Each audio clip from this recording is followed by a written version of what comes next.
Here's something I can't keep to myself any longer. If you're a solopreneur using ChatGPT, you're probably using it wrong. Like right now. Well, at least not as well as you could be. We all know ChatGPT can be a really powerful tool. Most solopreneurs I've spoken with are using it in some shape or form, but when I drill down a little bit further, it turns out they're not really using it to their full potential. And we're going to change that. Watching this video through to the end is going to turn you into a ChatGPT power user. For those that don't know me, I'm Declan Kirk, and I've spent the past 9 years working at IBM and Salesforce. I currently work for a scale-up that applies algorithms and AI technology to enterprise marketing practices. And on this channel, we help solo entrepreneurs and professionals get more out of technology.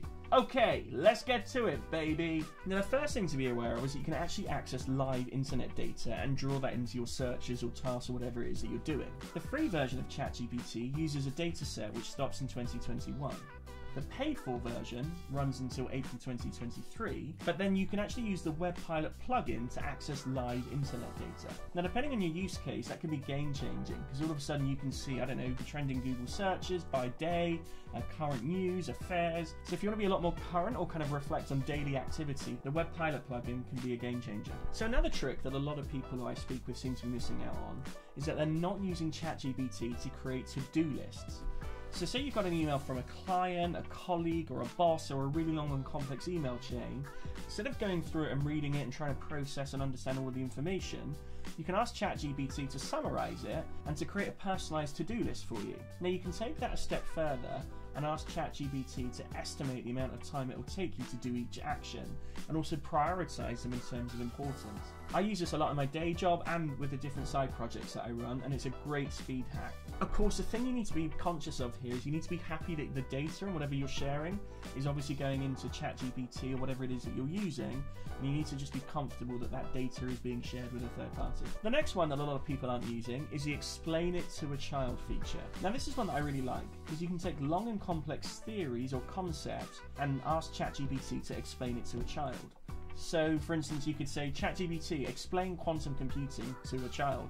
And all of a sudden it will take something that would take you a long time to understand to get that bare bones understanding that a child would get. Something else you can do is ingest lots of documents into ChatGPT and ask it to summarize and provide you with quick learnings. Whenever I speak with a public company, I always put their annual report along with any investor reports into ChatGPT and ask it to summarize and provide me with some quick learnings around the topics that I'm going to speak with them about. Effectively doing hours of research in minutes. I've also noticed that people don't specify the output format for specific tasks. For example, instead of asking ChatGPT what the tallest buildings in the world are, you can ask ChatGPT to list out the 4 tallest buildings in the form of a bullet list, or present the information in a table. Something else people are missing out on is the Act As feature.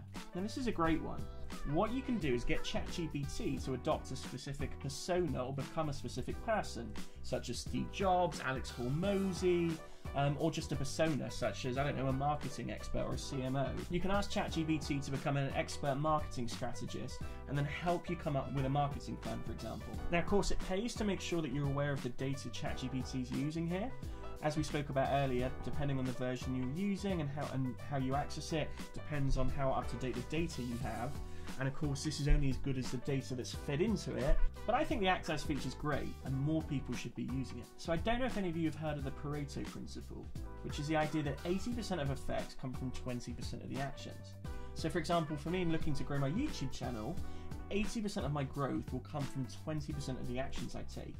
And so my challenge as someone trying to grow this channel is to focus on the 20% of actions that lead to the most amount of growth. Well, a lot of people seem to think this has a great application and principle within ChatGPT and AI. The theory goes that you can ask ChatGPT to say summarize or provide you with 20% of the information around a theory or something you're trying to learn that gives you 80% of that overall knowledge. The next one to talk about is using ChatGPT to help with mediation. If you're negotiating with somebody or in some kind of legal discussions, you can use ChatGPT to help summarize a lot of the different arguments and concepts around what you're discussing. Think of it like playing a game of chess. You can use ChatGPT to navigate and work out all of the different routes and options in front of you and navigate towards a mutually acceptable resolution. If you found this video useful, I highly recommend you watch my ultimate ChatGPT prompt guide here. Thanks, and I'll see you there.